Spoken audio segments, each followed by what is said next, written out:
anytime we're going to turn a patient over, we have to remember how the patient would normally turn themselves. So remember, if somebody were laying in bed and they wanted to turn onto their side, they would shift so their bottom's in the same place facing a different direction. Well, we can't really shift somebody if we're doing the work, so we're going to do this in 2 steps instead of 1. And the way we remember this is scoot toward me and then roll away. So if you look here, I'm going to turn this around. We actually have a banner called Scoot and Roll. And that Scoot and Roll tells us everything that we need to know about how to effectively help a patient that needs to turn over in bed.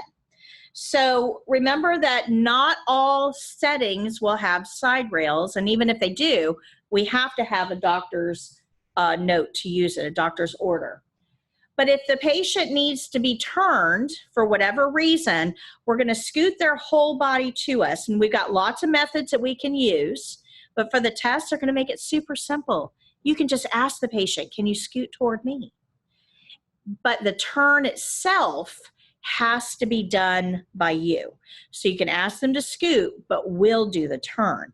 Now, when it comes to turning a patient, it's not nearly as hard as everybody tries to make it, as long as you do the prep work. When you're turning somebody onto their side, you don't want to just take them from a laying position on their back and try to push them over, because people are long.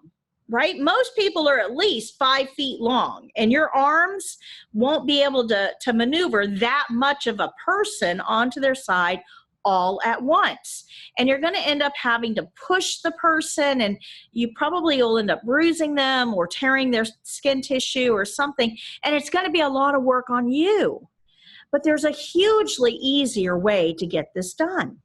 If you're going to turn somebody on their side, you have to prepare them properly first. So the first thing you're going to do, let's say I'm going to turn the patient onto their left side. So I want to look at the left shoulder of the patient. Now I'm going to be standing on the right side of the bed. So I'm going to be over here, and I'm going to lift this patient's arm up so it's above their head laying on the pillow. The closest arm would cross their chest. So furthest arm goes up and the closest arm crosses their chest. So they look like this. Now, if I were turning them on their right side, I would be standing on the left side of the patient. The furthest arm goes up, the closest arm crosses their chest. When you get the arms in the right place, then you go down to the leg. The closest leg will be bent at the knee with the foot flat on the bed. The furthest leg is going to be bent at the knee facing outward, so angled. When you get a patient in this position, you've now adjusted the top half of the body and the bottom half of the body in the turn position. So now all that's left is for you to work on the torso. So one hand under the shoulder, one under the hip, and turn the patient. You'll be amazed at how easy people turn this way.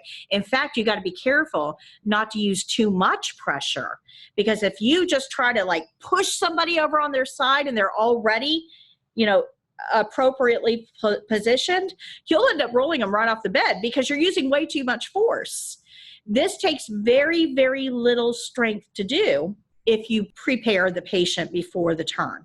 So when you're going to turn a patient onto their side, you need to get them towards you on the bed, either through the segment method, a draw sheet, a slide sheet, or just ask them to move if they can.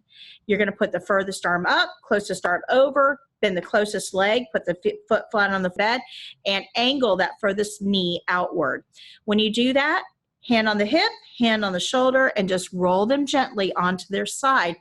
And it's no stress at all using that method without hurting them or you. So it's something that I want you to try. It's actually kind of fun to get them in the right position and notice just how easy they turn. But the problem is that gravity on planet Earth will always pull a patient back onto their back. Always. Because most of our weight is situated along the back side of our body. So when we're laying on our side, gravity is going to try to pull the patient over back onto their back. We don't want that to happen. So we're going to use some pillows to kind of keep them in that place. We're going to use a pillow as a roll along the back to keep them in that position. If you don't, turning them on their side really isn't going to be very effective because they won't stay in that position for very long.